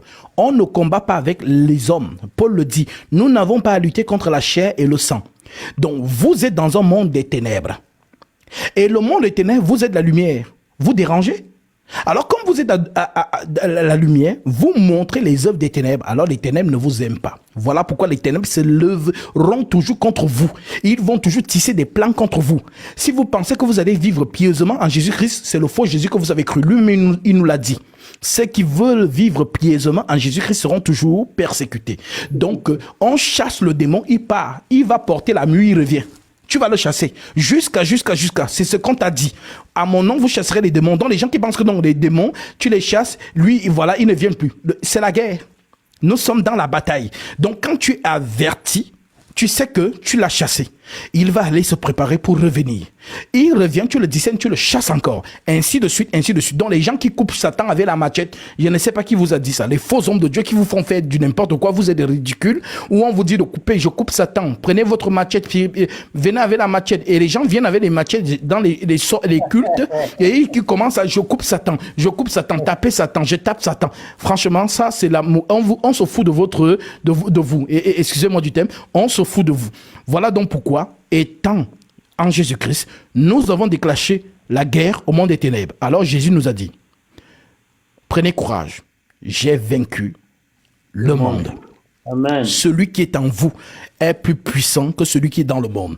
Donc le chrétien ou la chrétienne qui est consciente de ces choses est préparé, non seulement psychologiquement parlant du corps, mais aussi spirituellement parlant de l'esprit. Voilà donc pourquoi cette dernière ne sera pas là en train de s'apitoyer tout le temps en son sort. Les plus faibles vont renoncer. Voilà donc pourquoi l'apostasie est préparée pour eux. Voilà donc pourquoi l'Écriture dit ceux qui persévéreront jusqu'à la fin seront sauvés. Ben oui. Donc la foi que tu as eue, si ce n'est pas la vraie foi, tu vas renoncer. Mais si c'est la vraie foi, tu vas résister jusqu'au dernier retranchement. Regarde comment les apôtres sont morts. Ils sont morts avec les jets privés. Ils sont morts avec les grosses montres, avec les Rolls Royce. Regarde la mort atroce à cause de cet évangile. Ils ont bataillé jusqu'à la fin. Alors oui, Paul peut être fier en disant, j'ai combattu le bon combat. J'ai achevé ma course, j'ai gardé la foi. Maintenant, la couronne de justice m'est réservée. Maintenant, toi, tu es sur le terrain. Paul est mort, il a fait son travail, il est à sauver. Il attend sa couronne. Toi, tu es vivante, tu es vivant. C'est maintenant ta foi, ton combat. Voilà. Donc, on va voir comment tu vas garder cette foi jusqu'à la fin. Donc, Être chrétien, être disciple de Jésus-Christ, c'est qu'on vous a vendu les choses on vous a prêché là-bas dehors. Vous n'êtes pas en Christ, vous n'êtes pas encore converti. Être en Christ, c'est ce que je suis en train de vous prêcher là. Être conscient de ces choses. Et oui, mon frère, dans le Seigneur nous a donné la force. L'Écriture dit, je vous ai donné le pouvoir de marcher sur toute la puissance de l'ennemi. Maintenant, pour dégager ce pouvoir, il faut avoir la foi. Ceux qui ne dégagent pas le pouvoir, c'est ceux qui doutent, qui n'ont pas la foi. Quand Jésus dit, à mon nom, vous imposerez les mains aux malades, les malades seront guéris. Est-ce que Jésus a dit, aux hommes de Dieu qui imposeront les mains aux malades, les malades seront guéris? Non. Le Seigneur dit, voici les signes qui accompagneront ceux qui auront cru. Et il y a des gens qui se disent qu'ils sont chrétiens, aucune puissance, ils ne dégagent rien, ils sont vides. Pourquoi? Parce que ces personnes pensent que la puissance de Dieu, c'est chez les autres, ce n'est pas sur lui. Donc ces personnes sont toujours en train de courir, ce sont eux donc les champions à courir derrière les miracles. Voilà. Ce sont eux là que quand on dit que Kangou Café, ils courent là-bas. Ce sont les gens là. Donc parce qu'ils sont vides. Comme ils sont vides, ils vont donc là où justement ils peuvent voir ces manifestations. Et pourtant le Christ a donné à tout disciple, homme comme femme, le pouvoir d'imposer les mains aux malades et de les guérir. Le pouvoir de chasser les démons. Nous sommes tous des exorcistes. Il n'y a pas ceux qui sont plus exorcistes que les autres. Nous sommes tous des exorcistes. Ça veut dire que lorsque le chrétien commence la bataille, justement spirituelle, pour déloger un esprit impur qui est sur quelqu'un, la personne a ce pouvoir parce que le Christ l'a donné. Ton pouvoir, c'est Jésus. C'est lui qui est en toi. Celui qui est en toi est plus puissant que celui qui est dans le monde. Voilà donc pourquoi l'apôtre Paul, donc, continuant, il dit, soyons donc toujours joyeux, priez sans cesse, rendez à grâce en toute chose, car c'est à votre égard la volonté de Dieu en Jésus-Christ. N'éteignez pas l'esprit. Donc, éteindre l'esprit, c'est quoi? Parce qu'ici, il s'adresse à l'église. Et dans l'église, on ne perd pas l'esprit. On l'éteint. L'éteindre l'esprit, c'est quoi? Ça ne veut pas dire que cette personne n'a pas le Saint-Esprit. Non. Éteindre le Saint-Esprit, justement, c'est justement s'apitoyer sur son sort. C'est ce qu'on appelle, c'est ce que Paul dit, n'éteignez pas l'esprit. En d'autres termes, l'esprit en toi doit toujours être animé. Et on anime l'esprit par notre état d'esprit aussi. Ça veut dire qu'une personne qui est zélée, une personne qui prie, l'esprit est actif. Tu pries constamment, l'esprit est actif. Tu es toujours constante dans les choses de Dieu, l'esprit est actif. Mais quand tu es éloigné du Seigneur, tu ne fais rien. Tu penses qu'à tes problèmes. C'est ce qu'on appelle donc éteindre l'esprit, éteigner l'esprit. Ça veut dire que l'esprit, c'est un peu comme un soldat voilà, qui est en bataille, mais qui est blessé. On ne peut plus compter sur lui. Pourtant, nous qui sommes dans la bataille, si le Seigneur nous donne les munitions, que j'appelle ici les dons spirituels, c'est pour que ces dons soient justement pleinement exercés pour le corps du Christ. Donc si le Seigneur te donne un don, par exemple le don de prophétie, et que toi tu prends ça, tu fermes dans ta poche, tu ne fais rien, tu dors chez toi, c'est éteindre l'esprit. Ça veut dire que ce don-là n'est pas utilisé à bon escient. Ce don-là, l'Église n'en profite pas, puisque le Seigneur t'a donné ce don pour l'Église, mais toi tu l'emprisonnes. Et l'Écriture nous dit que nous serons jugés pour les dons que nous avons reçus. Oui, voilà donc pourquoi dans l'assemblée du Christ, nous allons tous passer devant le tribunal de Jésus. Au scanner, toi, je t'ai donné ceci, je t'ai donné cela, tu as fait quoi? Voilà donc c'est pourquoi on appelle le tribunal là, le tribunal des récompenses. Ça veut dire que le tribunal de Christ n'a rien à voir avec les gens qui ne vont pas être sauvés. Non, le tribunal de Christ est réservé pour ceux qui sont sauvés. Amen. C'est ce que Paul prêche dans 2 Corinthiens chapitre 5. Donc tout ce que tu fais étant dans ton corps, Paul le dit, cela est noté. Je termine cette écriture et je vous donnerai cette écriture-là. Pour que les chrétiens sachent que si vous êtes, comment dirais-je, à vide, si vous n'êtes pas motivé dans la marche, c'est votre problème. Lorsque les autres vont recevoir leur récompense, vous allez seulement regarder, vous allez applaudir. Ok? Maintenant, ici sur terre, tous les saints qui sont sur terre travaillent pour la récompense. C'est ce que Jésus nous a dit. Ne vous amassez pas des trésors sur la terre, amassez-vous des trésors dans le ciel. Donc tout ce que j'ai fait dans le corps du Christ, j'amasse mes trésors. Amen. Soyez toujours joyeux. Priez sans cesse. Rendez grâce en toutes choses, car c'est à votre égard la volonté de Dieu en Jésus-Christ. N'éteignez pas l'esprit. Ne méprisez pas les prophéties. ne méprisez pas les prophéties. Ça veut dire quoi? Une sœur ou un frère dans l'église, le corps du Christ, peut avoir le don de la prophétie. Alors, lorsqu'elle donne l'oracle, le Seigneur dit ceci. On dit donc de ne pas mépriser cela, mais d'examiner et de retenir ce qui est bon. Donc, dans le corps du Christ, il y a donc des sœurs ou des frères qui ont cette capacité-là, dont le don de prophétie. Donc, le don de prophétie, c'est quoi? C'est-à-dire quelqu'un qui reçoit peut-être une recommandation par le Seigneur. Je prends un exemple. Ils étaient en train de prier, l'Esprit a dit, mettez-moi à part Paul et Barnabas. C'est ce qu'on a. Donc, ce n'est pas que l'Esprit a parlé. Déjà, ils ont entendu une voix. Esprit, mettez-moi. Non, c'est pas ça. C'est quelqu'un parmi eux qui a parlé. Et c'est l'Esprit qui, donc, par lui, dit donc de mettre à part Paul et Barnabas. Et c'est comme ça qu'ils ont fait. Ils n'ont pas méprisé cela. Donc, dans le corps du Christ, il y a ce qu'on appelle les prophétesses et les prophètes qui parlent de la part de Dieu. C'est-à-dire que ce ne sont pas des choses qui s'inventent, c'est leur don. Dieu transmet quelque chose par eux. On les appelle aussi des sentinelles. Voilà, une sentinelle, c'est comme, elle peut nous annoncer que dans 3 années, il y aura telle chose. Vous avez vu quand le Covid est arrivé, c'était, mais j'avais vu ça. J'ai vu, mais j'avais négligé. Ben oui, Dieu montre ces choses. Voilà, comme au temps de Joseph, il montrait la famine ou les épidémies qui arrivaient. Dieu montrait ça aux prophètes et aux prophétesses. Donc, ce qui fait donc en sorte que l'Écriture donc dit de ne pas mépriser les prophéties. Jésus continue à parler jusqu'aujourd'hui. C'est un don qui est dans l'Église, selon Romains chapitre 12, verset 6, que celui qui a le don de prophétie l'exerce selon l'analogie de la foi. Donc le Seigneur continue à parler aujourd'hui. Le Seigneur peut donner une recommandation à l'église par un frère ou par une sœur. Et les prophètes qui sont aussi là vont juger la prophétie par le Saint-Esprit. Parce que l'Esprit Saint ne peut jamais donner quelque chose qui contredit l'Écriture. Voilà. Donc, Paul dit donc au verset 20, ne méprisez pas les prophéties. Donc, ne méprisez pas les prophéties, mais examinez toutes choses. Retenez ce qui est bon. Abstenez-vous de toute espèce de mal. Que le Dieu de paix, vous sanctifie lui-même, tout entier. Et que tout votre être, l'esprit, l'âme et le corps soient conservés irrépréhensibles lors de l'avènement de notre Seigneur Jésus-Christ. Celui qui vous a appelé est fidèle et c'est lui qui le fera. En d'autres termes, quand Jésus va venir, les saints, parce qu'il y a des saints qui ne vont pas connaître la mort physique. Paul a prophétisé cela en disant, voici, je vous dis un mystère. Nous ne mourrons pas tous, mais tous nous serons changés. Donc, il y a des saints, dont des chrétiens, qui ne vont pas connaître la mort physique.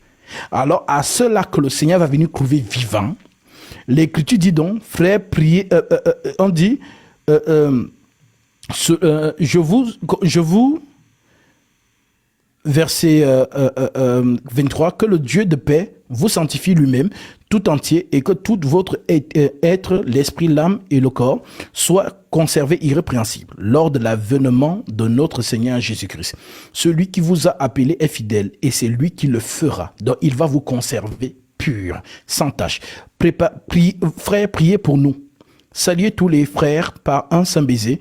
Je vous en conjure par le Seigneur que cette lettre soit lue à tous les frères. Que la grâce de notre Seigneur Jésus-Christ soit avec vous. Donc, c'est une recommandation apostolique. Ce qu'on appelle donc la doctrine. Maintenant, il y a la révélation, il y a la connaissance et il y a la prophétie. Voilà donc pourquoi un chrétien, c'est celui qui est à l'aise dans les 4 niveaux. Doctrine, il est calé, elle est calée. Révélation, elle est calée. Connaissance, prophétie, elle est calée. Donc, vous ne pouvez pas dire que quelqu'un dans la doctrine est à l'aise. Quand on monte dans la révélation, il est perdu. Non, celui-là n'a pas le pain entier. Si tu es à l'aise dans la doctrine, tu es à l'aise dans la révélation, tu es à l'aise dans la connaissance et dans la prophétie.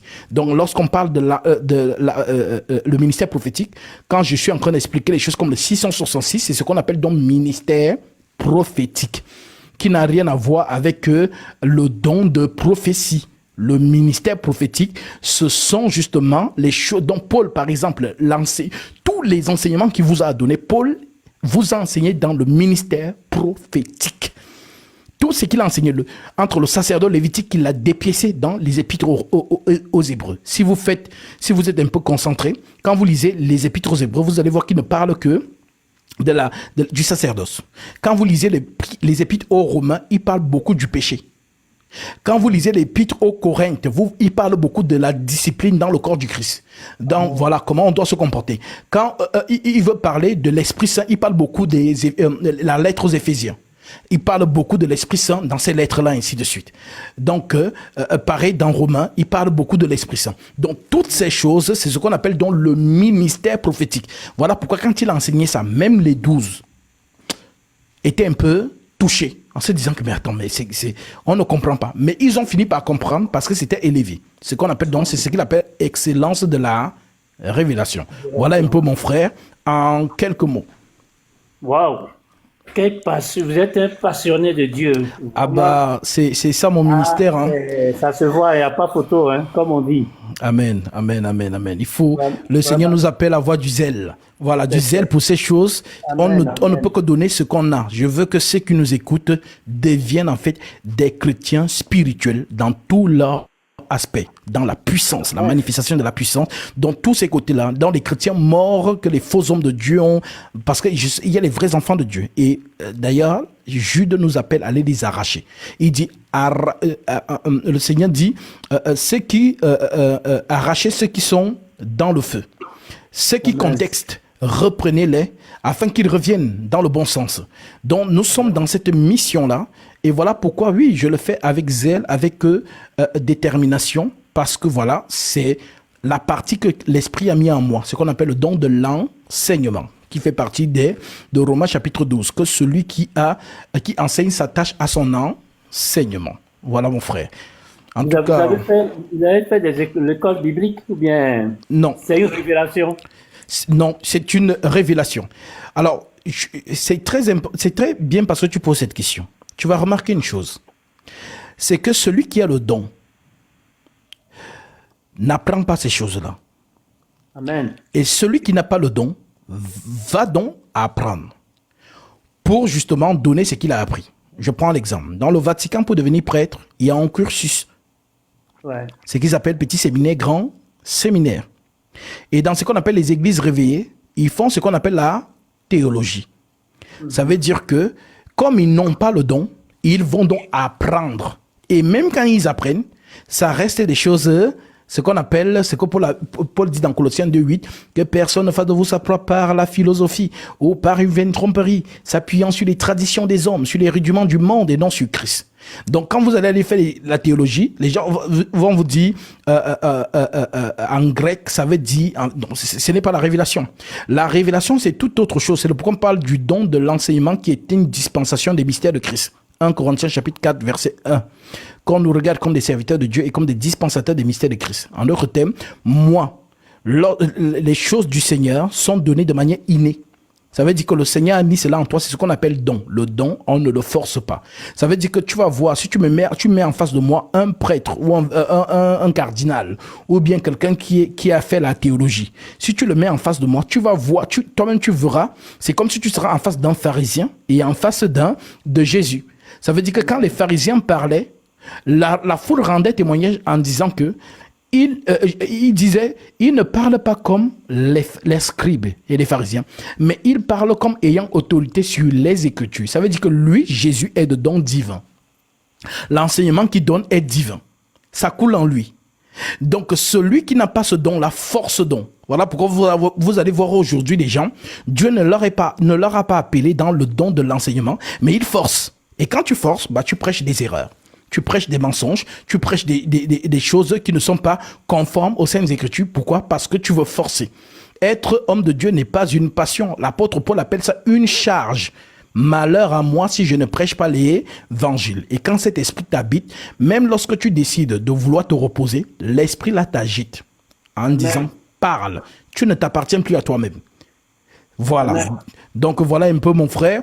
C'est un peu dommage que voilà les gens s'accaparent de ces choses et pourtant ils ne sont pas appelés. Mais que veux-tu? Il faut bien que la prophétie s'accomplisse. Large est la porte, spacieux le chemin qui mène à la perdition. Il y en a beaucoup qui entrent par là, mais étroite est la porte, resserré le chemin qui mène à la vie. Il y en a peu qui les trouvent. Voilà mon frère. Amen, amen, amen. Vraiment, soyez bénis. Et amen. nous sommes richement béni par vos enseignements et c'est très, très, très, ça va, c'est en profondeur vraiment. Alléluia. Et, et, et comment vous avez, bien sûr, vous venez de dire que c'est un don. Ça a été mon cas aussi. J'ai pas fait l'école biblique, Oui. mais le peu que je connais me permet quand même de voir que je suis un peu différent des autres dans leur manière de fonctionner. Et vous, vous êtes encore dessus. Hein. C'est à une autre dimension, ça. Hein. Ce que je vois là, waouh! Amen. Et moi, c'est en lisant beaucoup la Bible, parce que j'ai connu le chômage à un moment donné dans ma vie professionnelle, Oui. plus de 3 mois à la maison. Je me suis investi vraiment dans la Bible, à l'étude de la Bible. Et c'est venu par révélation aussi l'enseignement. Amen. Mais pas comme vous, vraiment, il faut que je travaille encore. Alors, comme j'ai dit souvent, on accède à tous les niveaux par la prière. Le Seigneur dit Amen. demander. Amen. Ça veut dire que si tu demandes au Seigneur un don, il faut que le Seigneur voit vraiment que tu es disposé pour justement à travailler pleinement dans ce don-là. Parce que l'Écriture dit que ceux qui cherchent à en posséder les dons, cherchent à en posséder pour l'édification de l'Église. 1 Corinthiens chapitre 14, voilà, c'est là-bas où l'apôtre Paul dit cela. Donc oui, mon frère, tout est accessible à ceux qui le demandent avec foi au Seigneur. Jacques même le dit, si quelqu'un manque de sagesse, qu'il prie et la demande à Dieu, et qu'il la demande sans douter. Donc tout est accessible par la volonté du Seigneur. Amen. Voilà, mon frère. Vous avez une assemblée, une église? Alors, nous, voilà, nous sommes effectivement, comme je t'ai dit, la continuité de l'Assemblée de Saints de Jérusalem. Ça veut dire que nous sommes plusieurs frères et sœurs, voilà, qui formons cette assemblée dans la fidélité de la parole, effectivement. Donc, on se réunit un peu partout, donc notamment ici dans le 16e à Paris. Et également, ça peut être comme au temps des apôtres. Hein. Comme tu sais que... C'est à domicile, en fait. Vous allez de domicile en domicile? On peut dire ça comme ça. Comme ça se faisait au temps des apôtres. Par exemple, l'Assemblée des Saints de Jérusalem se réunissait dans la maison de Marie. On est d'accord? Acte chapitre 12. Donc, les saints se réunissaient dans la maison de Marie. Donc, voilà pourquoi quand Pierre sort de prison, il va directement où il a l'habitude de se réunir avec ses frères. Donc, c'est cet esprit-là que nous avons gardé. Frères, j'ai envie de dire que aujourd'hui, nous assistons, et je pense que c'est visible pour tous, nous assistons à une sorte de concurrence de ce qu'ils appellent méga church, c'est-à-dire les constructions. Je pense que beaucoup de gens ont remarqué cela. C'est-à-dire, les soi-disant hommes de Dieu de CCIT a dit, ils sont dans le méga. C'est-à-dire que... exactement. Alors, plus ils construisent des choses de plus en plus gigantesques, plus les gens viennent, c'est ce que les gens appellent que Dieu est là. Pourtant, pas du tout. Donc, nous avons gardé cet esprit au temps des apôtres, pour justement créer cette chaleur de charité entre frères et sœurs. Ça veut dire que lorsque, par exemple, celui qui a justement le don de l'enseignement convoque l'assemblée des saints, ça peut être dans un lieu comme un parc, on peut se réunir dans une forêt. On s'assoit, on écoute la parole, puisque c'est la parole qui nous intéresse. Ce n'est pas la chaise où je serai assise, ce ne sont pas les ustensiles. D'ailleurs, les apôtres n'avaient pas tout ce que j'ai comme gadget aujourd'hui. Les iPhones, les tablettes, les ceci. Les apôtres n'avaient pas ça. Les apôtres n'avaient que la parole. Alors, comme Paul le dit dans Actes chapitre 20, l'apôtre Paul dit « Je vous ai prêché publiquement et dans les maisons ». C'est écrit. Je vous ai prêché publiquement et dans les maisons. Alors, lorsque nous sommes dans cet état d'esprit, nous sommes harmonieux. Le frère connaît tel frère. Il y a l'amour qui est vraiment manifeste pour tous. Maintenant, tu vas voir que dans les trucs, ces trucs-là, c'est-à-dire les uns ne connaissent même pas les autres. C'est comme si chacun vient faire ce qu'il vient faire et puis il rentre. Donc, il n'y a pas de communion. Et pourtant, la parole de Dieu nous dit dans Acte 2, 42, « Il persévérait dans l'enseignement des apôtres, dans la communion fraternelle, dans la fraction du pain et dans les prières. » Donc, tout se fait dans la communauté. C'est comme ça qu'on maintient l'esprit. Donc, oui, nous avons une assemblée, l'Assemblée des Saints de Paris, où tous les frères et sœurs sont justement connectés. C'est encore mieux. Pourquoi? Parce qu'au temps des apôtres, ils n'avaient pas les plateformes comme Google Meet, comme voilà les plateformes que nous avons aujourd'hui, où nous pouvons être virtuellement connectés tous ensemble. C'est encore merveilleux. Les apôtres n'avaient pas ça. Parce que s'ils avaient ça à leur temps, je vous assure, c'est-à-dire que ceux qui sont à Corinthe, à Éphèse, lorsqu'il y a rassemblement, l'apôtre Pierre lance le mythe et tout le monde se connecte. Ils n'avaient pas cela. Nous sommes de cette génération où nous n'avons plus d'excuses. Le Seigneur nous a beaucoup donné. Voilà pourquoi l'Écriture dit, à ceux qu'il a beaucoup donné, il va aussi beaucoup demander. Donc, il n'y a plus de, comment dirais-je, d'excuses, voilà. Il n'y a plus d'excuses. Ça veut dire que moi, je peux être ici en train de prêcher ici sur mon bureau. C'est aussi comme ça que quelqu'un qui est un frère qui est en Australie ou à l'île Maurice ou bien dans un autre coin du monde est connecté en train de suivre. Lorsque nous serons dans la prière et que nous serons dans l'intimité de la prière des saints, nous serons connectés de la même manière parce que, bon, lorsque je suis dans le domaine de l'évangélisation, c'est là où on me voit sur les réseaux. Mais il y a une vie après, la vie des saints. Il y a les prières, il y a les communions fraternelles, il y a ces choses-là qui sont faites dans la distraction, c'est-à-dire dans l'intimité. C'est ça donc la vie que les apôtres menaient avec les frères, les assemblées. Donc on essaie de garder justement ce rythme-là et puis voilà, tout simplement. Donc si quelqu'un, par exemple, nous sommes en train de préparer par exemple une conférence du côté de Brazzaville. On l'avait déjà fait à Pointe-Noire, au Congo. Et là, ça sera à Brazzaville. On donnerait plus de précisions. En présentiel? Oui, en présentiel. Maintenant, même ici à Paris, on va vous informer. Nous ferons une conférence. Dans la conférence, c'est vraiment inviter toute personne de venir écouter ce que c'est en fait la parole de Dieu, la doctrine, la révélation, la connaissance et la prophétie. Pour que les gens soient situés. Parce que je t'assure aujourd'hui, beaucoup de gens sont fatigués. Vous voyez que nous avons donné d'une certaine manière, entre guillemets, de la force aux gens qui se lèvent pour frapper sur l'évangile de Jésus-Christ.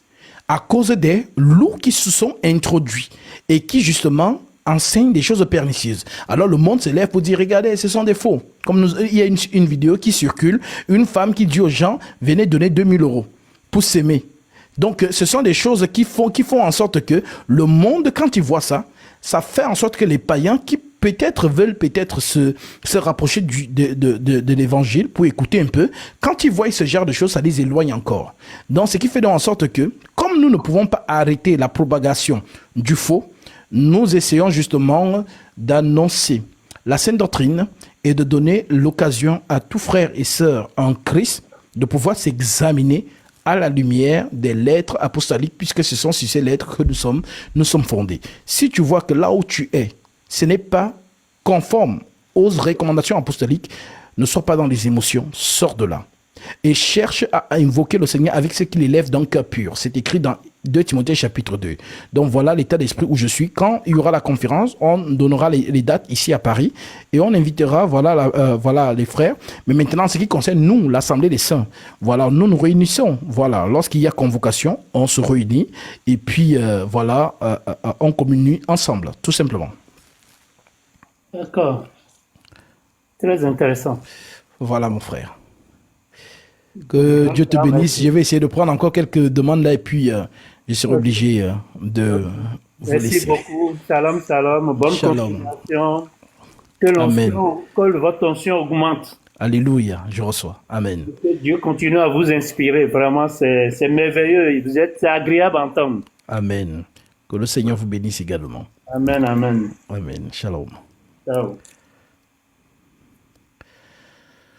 Donc, les enfants de Dieu reviendront à la bergerie. J'en suis convaincu. Voilà. Ceux qui appartiennent au Seigneur vont rentrer dans la vraie parole que nous avons reçue des apôtres. Alors, permettez-moi de prendre quelques dernières demandes et puis